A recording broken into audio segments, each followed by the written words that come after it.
Something strange is happening in women's basketball right now, and almost nobody is saying it out loud.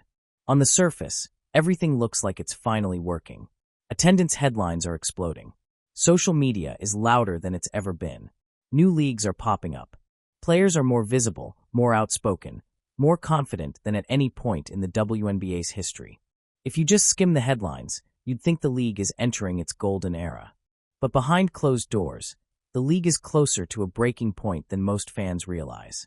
Because while players are publicly talking like they hold all the power, while viral clips frame this moment as a long overdue takeover, and while one single night in Philadelphia is being used as proof that everything has changed, Adam Silver and Cathy Engelbert are doing something very different. They're not panicking, they're not rushing, and they're definitely not conceding control. In fact, league leadership is quietly signaling that they're prepared for outcomes most fans assume would never happen.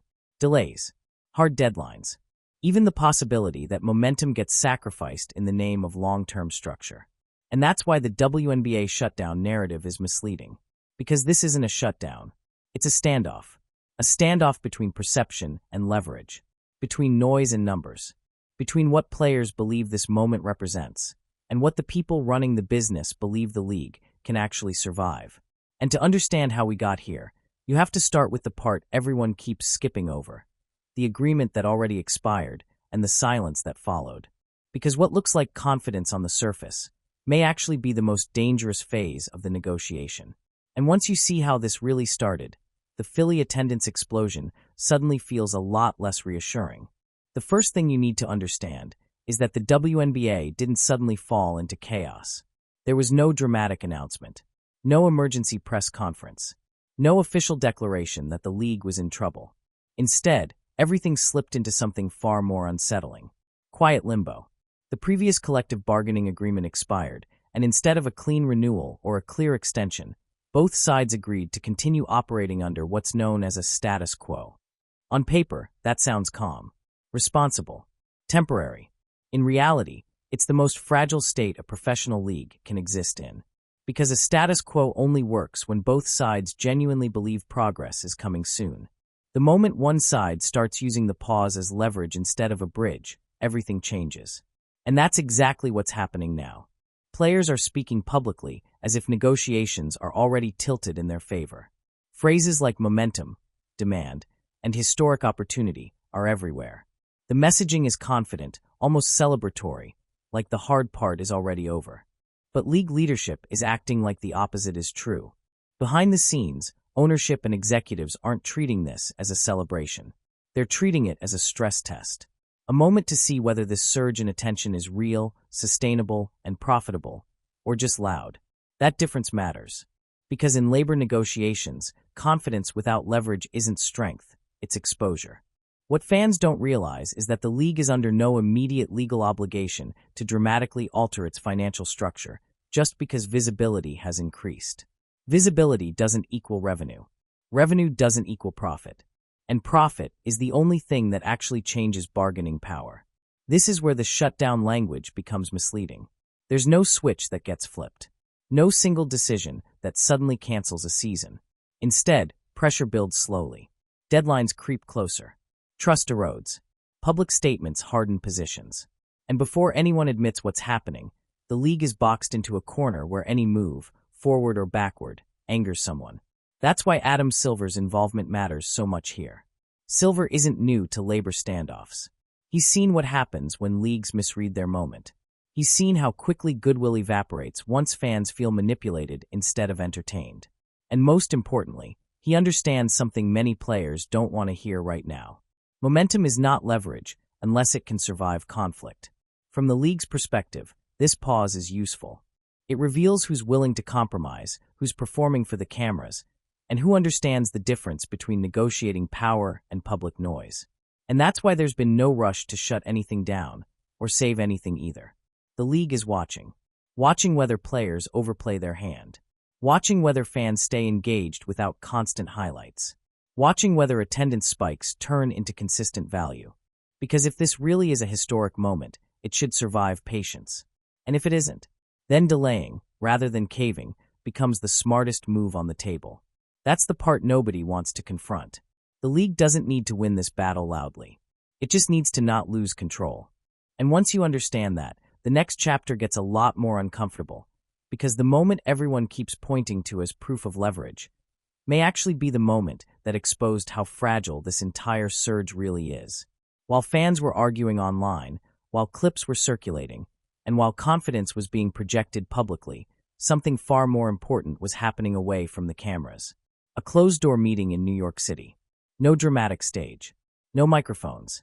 No viral soundbites. Just league leadership and the Players' Association sitting across from each other for hours, knowing that whatever happened in that room would shape the entire season, and possibly the league's future. The meeting lasted roughly 3 hours, and what matters isn't what was said publicly afterward. What matters is what wasn't said. Because if this moment truly favored the players the way social media suggested, the tone coming out of that meeting would have been very different. Instead of momentum talk, there was restraint. Instead of victory laps, there were vague statements about progress and continued dialogue. That language is important. In negotiations, progress doesn't mean agreement. It means survival. It means both sides realize that pushing too hard, too fast, could break something neither can easily fix. Here's what most fans don't understand. This meeting wasn't about salaries yet. It wasn't about percentages yet. It was about leverage detection. Both sides walked in believing they had the upper hand. Players believed this was the moment the league couldn't afford to fumble. Attendance was up. Visibility was up. Public sympathy felt strong. New leagues like Unrivaled were being cited as proof that alternatives exist. From that perspective, this was the time to press. League leadership saw something very different. They saw a surge that hadn't been tested by friction yet. They saw a tension that hadn't been asked to survive boredom, conflict, or interruption. And most importantly, they saw a Players' Association increasingly comfortable speaking publicly, which almost always weakens a negotiating position, not strengthens it. Because once negotiations move from the table to the timeline, positions harden. Inside that New York room, the tone wasn't explosive.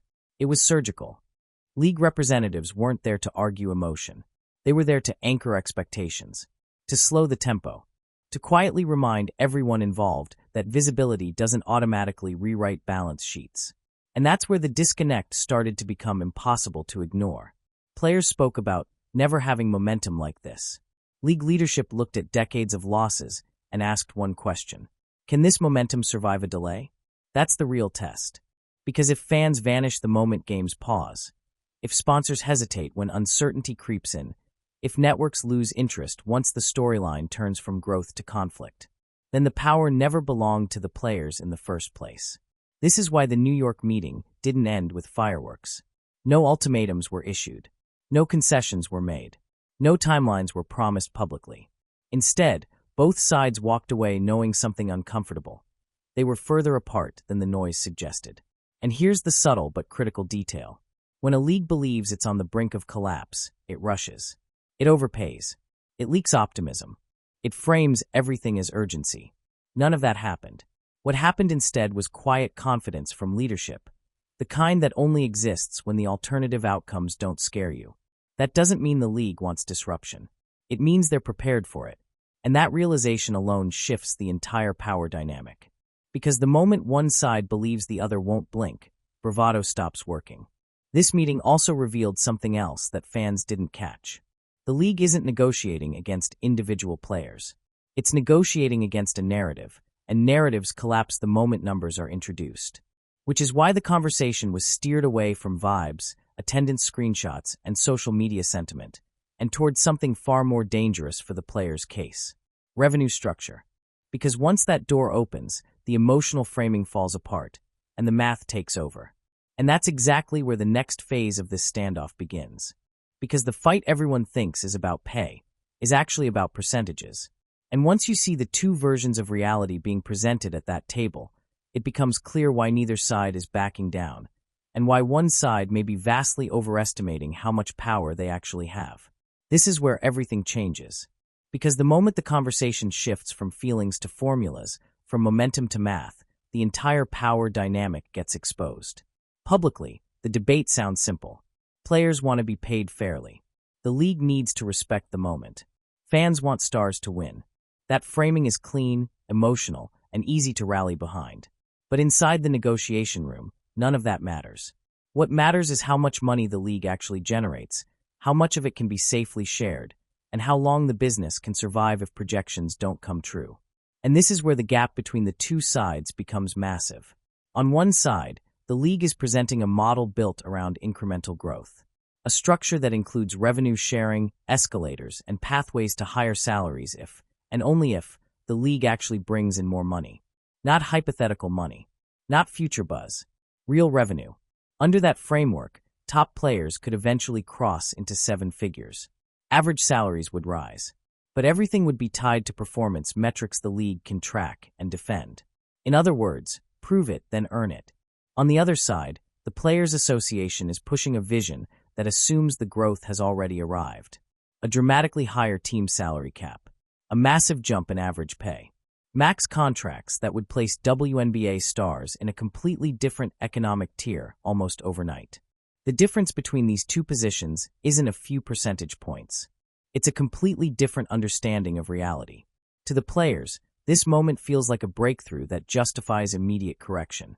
Years of underinvestment, years of being ignored, years of watching male leagues operate with financial freedom while they scraped for visibility. Emotionally, that argument lands. But negotiations don't run on emotion. They run on risk tolerance. And from the league's perspective, the risk here is existential. Because once you lock in salary structures, you can't walk them back. If the revenue surge stalls, if broadcast numbers soften, if sponsors hesitate, the costs remain. The contracts still have to be paid. This is why leadership keeps redirecting the conversation toward revenue sharing instead of flat guarantees. Revenue sharing shifts risk away from the league and onto the system itself.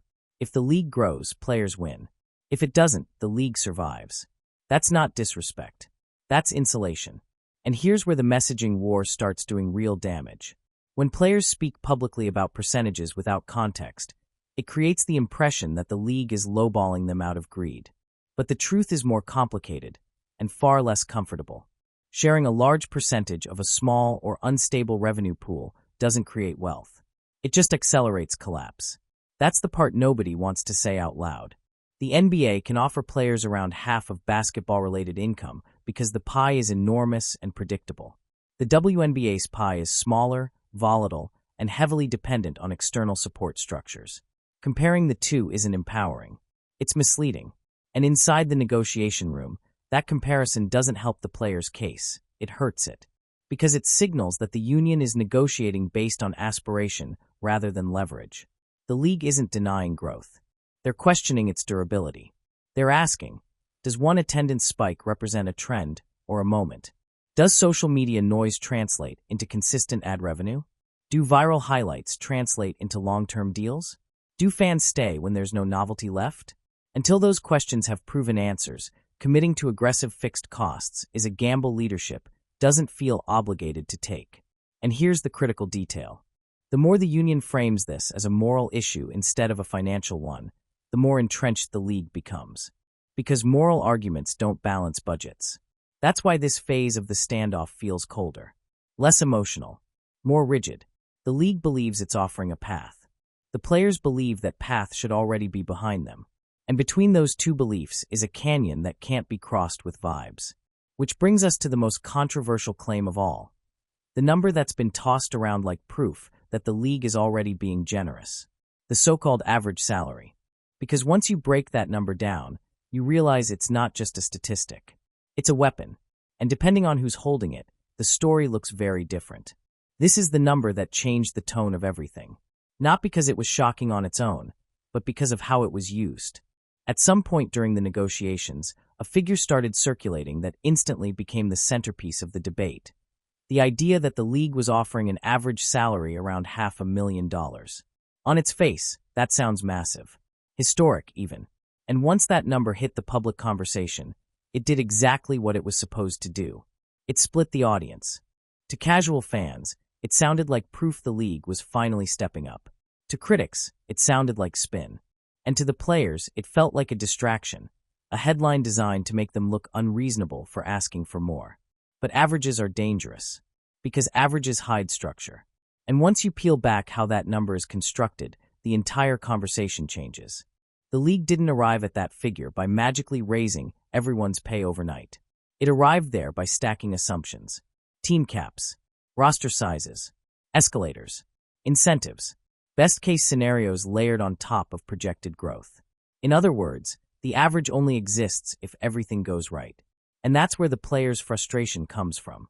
Because from their perspective, they're being asked to trust projections instead of guarantees, to accept upside instead of security, to believe that the same system that underpaid them for years will suddenly deliver once they stop pushing. But here's the part that doesn't get said enough. The league knows exactly how that number sounds, and that's intentional.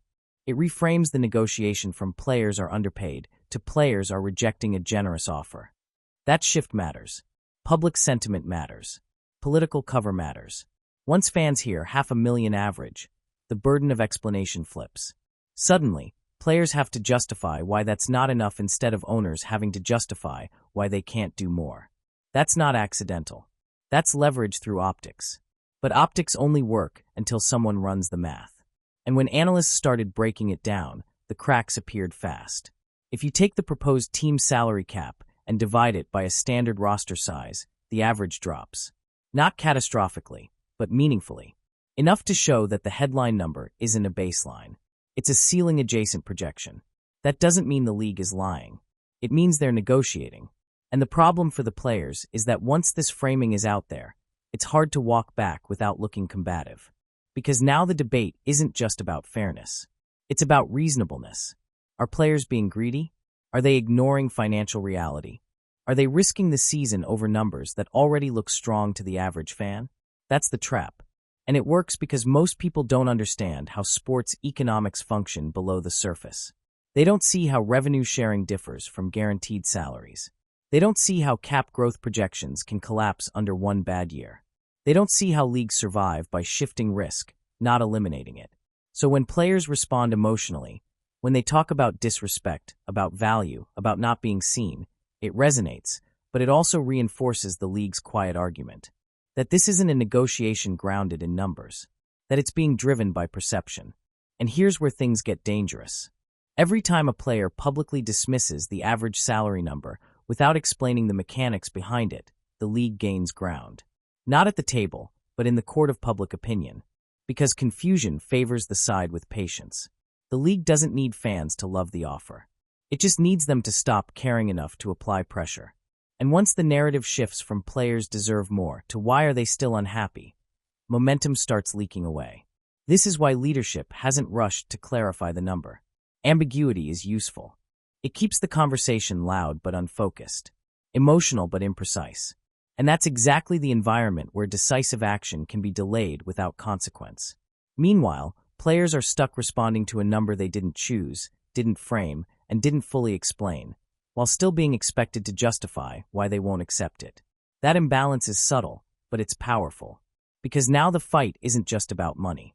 It's about credibility. And just as that credibility battle was intensifying, one night in Philadelphia detonated the conversation entirely. A packed arena, a record crowd, a headline so loud it drowned out everything else. And for a brief moment, it looked like the players finally had undeniable proof. But what most people didn't realize is that this moment didn't just energize the debate. It complicated it. Because that crowd didn't just prove demand exists. It raised a question the league has been waiting to ask. Is this sustainable or situational? The moment the number hit the timeline, everything froze. 21,490 people. A packed arena. A record-setting crowd. Cameras panning across seats that almost never look like that for women's professional basketball. For the players, this was the clip they'd been waiting for. Proof. Validation. A visual that said, "You can't ignore us anymore." And within minutes, the narrative snapped into place. This is what demand looks like. This is what happens when women's basketball is given space. This is why the league needs to move now. But records don't negotiate contracts. And the Philadelphia night, as powerful as it looked, created a far more complicated problem than most people realized in the moment. Because while the crowd was real, the interpretation wasn't universal. To the players' side, this was evidence that the market had arrived.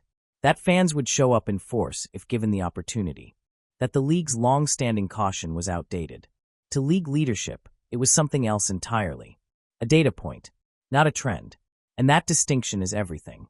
Attendance spikes are intoxicating. They dominate headlines. They feel like turning points.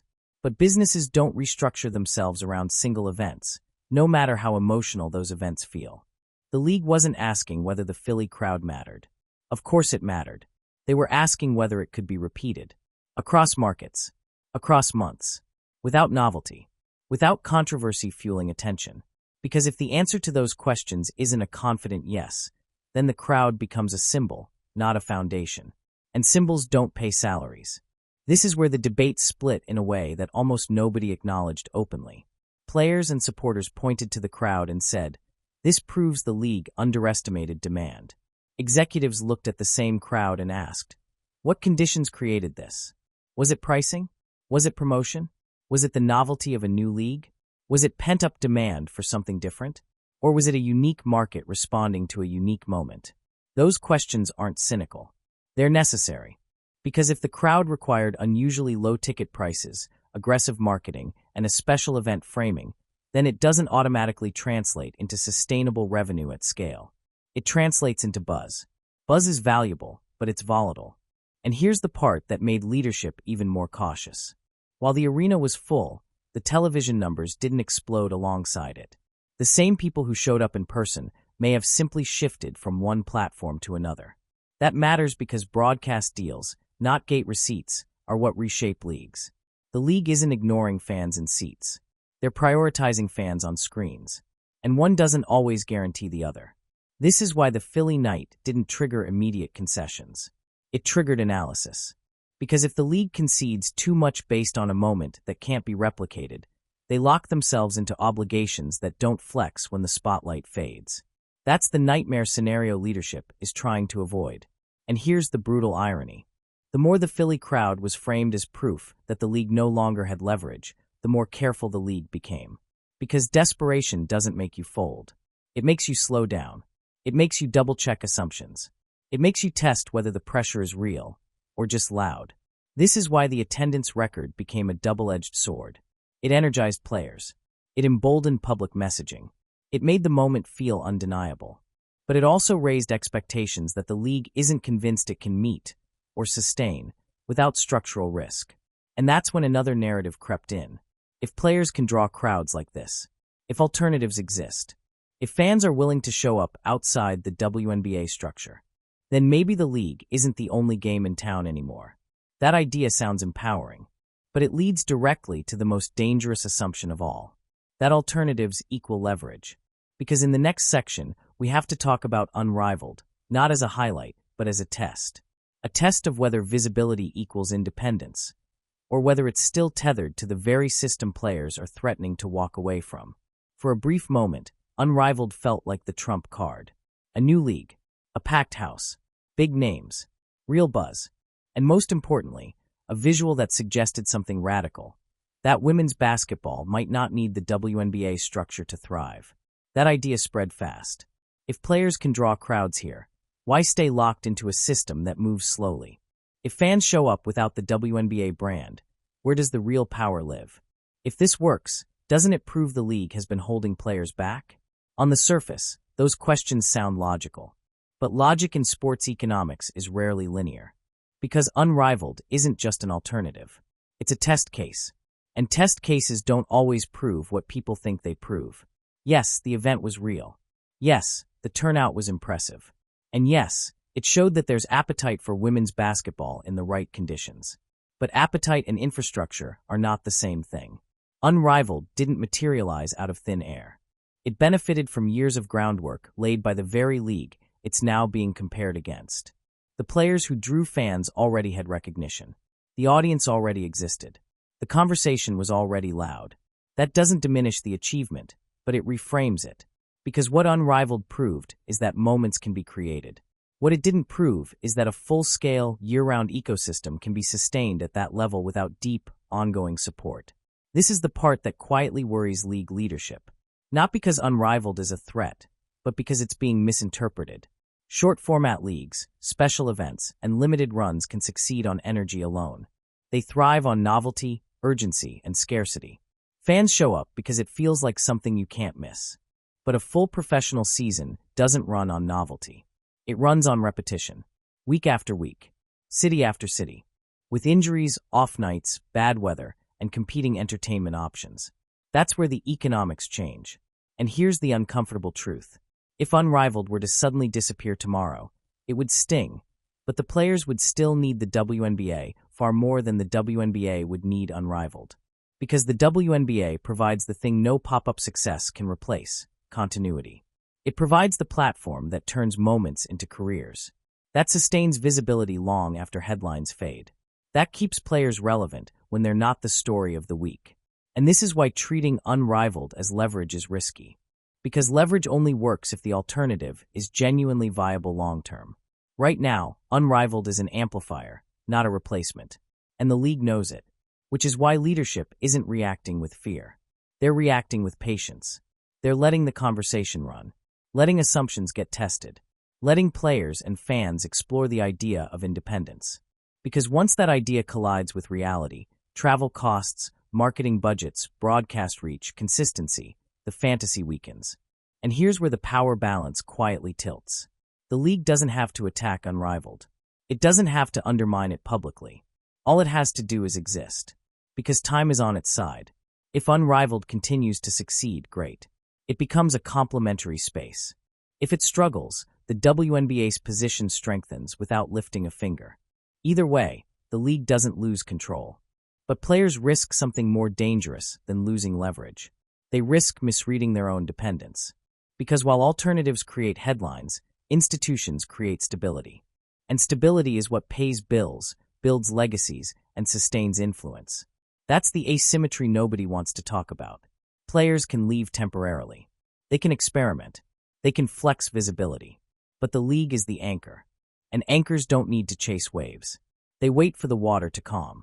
Which brings us to the quiet figures watching all of this unfold from above the noise. The ones who don't speak often, don't posture publicly, and don't react emotionally. Because the real power in this standoff isn't coming from the microphones. It's coming from the people who control the structure itself. While players argue on timelines and fans debate attendance screenshots, the real power in this standoff is operating several layers above the conversation. Quietly, deliberately, and without urgency. Adam Silver and Cathy Engelbert aren't reacting to headlines the way fans are. They're not measuring success by viral clips or trending topics. They're measuring it by something far less exciting: structural leverage. And that's exactly why this moment is so dangerous to misread. Because from the outside, it feels like the league should be scrambling. Like leadership should be bending to protect momentum at all costs. Like this is the one chance women's basketball has to force permanent change. But from the inside, this moment looks very different. To Silver and Engelbert, the surge in attention isn't a victory lap, it's a stress test. They're asking questions players don't want to hear right now. What happens if the season starts late? What happens if negotiations drag on? What happens if fans are forced to choose between waiting or moving on? Because if the answer is they'll wait, then the league has leverage. And if the answer is they won't, then the league learns something critical before committing itself to unsustainable obligations. That's why leadership isn't escalating publicly. They don't need to. They understand that labor negotiations are wars of endurance, not volume. The side that panics first loses. And right now, the league has no reason to panic. This is where Adam Silver's presence changes the entire dynamic. Silver has spent years navigating crises far more volatile than this. Lockouts, political pressure, public backlash, media storms that dwarfed anything the WNBA is facing now. He knows that reacting emotionally to pressure only amplifies it. So instead of engaging with player rhetoric, the league is leaning on structure. Broadcast relationships, ownership patience, long-term planning. And here's the uncomfortable truth players don't want to confront. The WNBA is not the primary business for most owners. It's part of a portfolio. That doesn't mean it's disposable, but it does mean it isn't existential. If the season is delayed, owners still have revenue streams. If negotiations stall, they still have assets. If public sentiment turns hostile, they can wait it out. Players don't have that luxury. Their careers are finite. Their earning windows are narrow. Their visibility depends on consistent exposure. That asymmetry matters more than any attendance spike ever could. And Cathy Engelbert understands this better than anyone. She's not positioning herself as an adversary. She's positioning herself as a gatekeeper. Someone who decides when growth is ready to be locked in, and when it's still too fragile to be monetized aggressively. That's why she keeps returning to the same themes: sustainability, structure, long-term health. To fans, those words sound like excuses. To executives, they sound like survival. And this is where the power dynamic flips completely. Players believe this moment forces the league's hand. Leadership believes this moment reveals how much patience they actually have. Because if the league truly believed it would collapse without immediate concessions, this conversation would already be over. It isn't.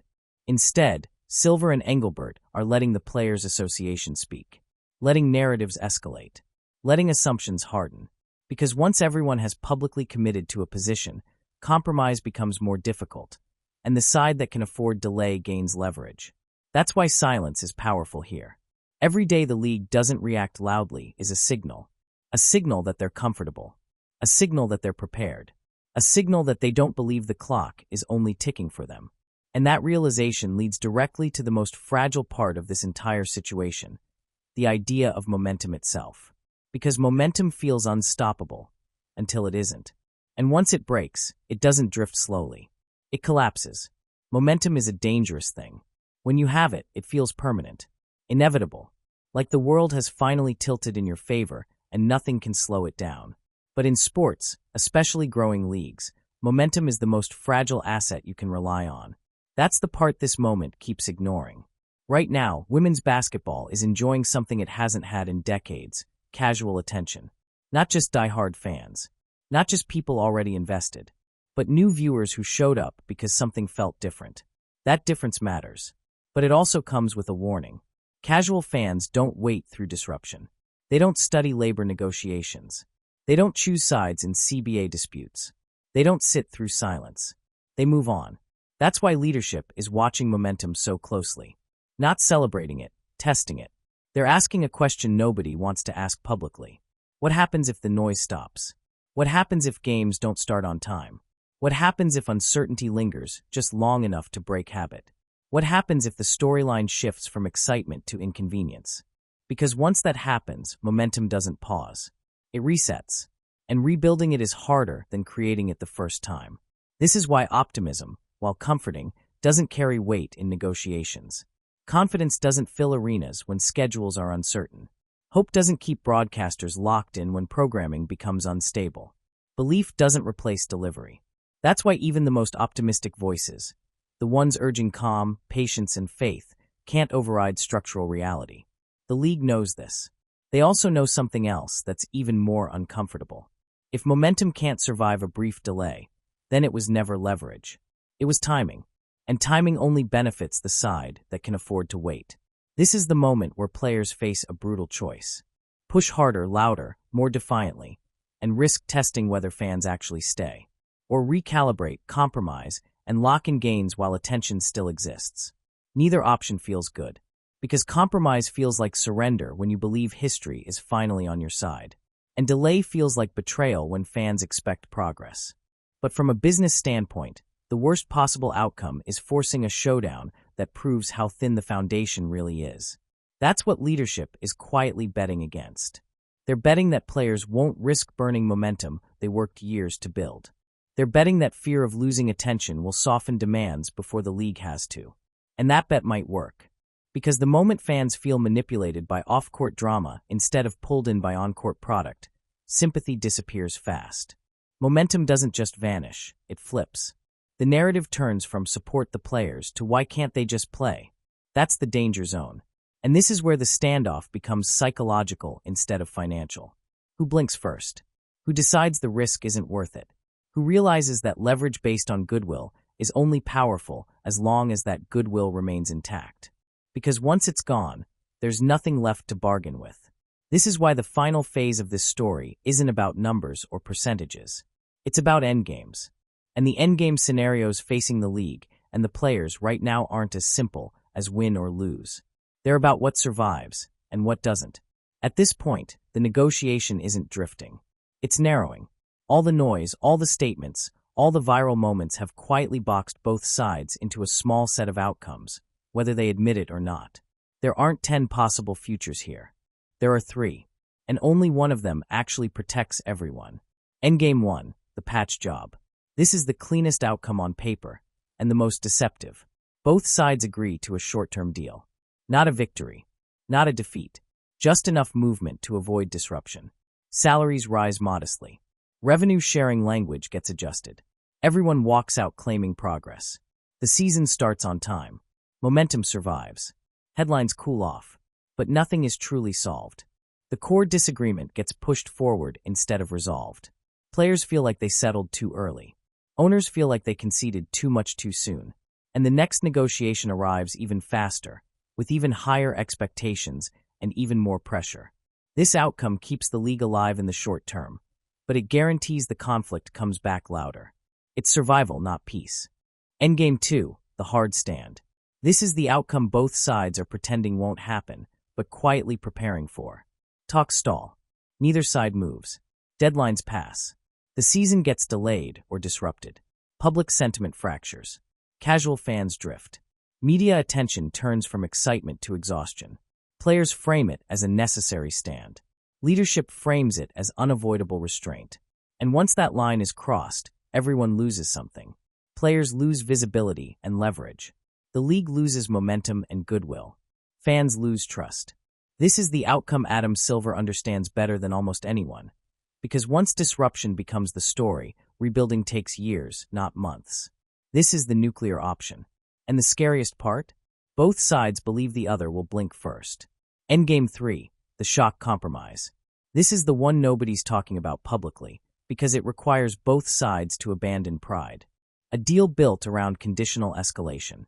Not guaranteed leaps. Not symbolic victories. But measurable triggers. Growth benchmarks. Clauses that automatically unlock higher pay and higher caps only if specific revenue thresholds are met. It's not emotionally satisfying, but it's structurally sound. Players get a clear path upward. The league gets insulation against overextension. And momentum is tied directly to performance instead of hype.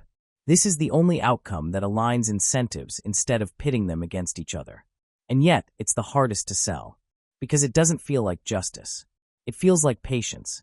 And patience is the one thing this moment doesn't reward publicly. But here's the endgame nobody wants to say out loud. There is a fourth outcome, not official, not negotiated, not dramatic. The slow erosion. No shutdown. No delay. No strike. Just a gradual cooling of attention. Fans stop arguing. Headlines stop hitting. Casual viewers stop checking in. The surge quietly fades while everyone is still technically negotiating. Nothing collapses. Nothing explodes. It just slips away. That outcome doesn't require a bad decision. It only requires hesitation. And that's why this moment is so dangerous. Because while both sides believe they're holding firm, time isn't neutral. Time always favors the side that can afford to wait. And that brings the story to its real question, the one everything else has been circling.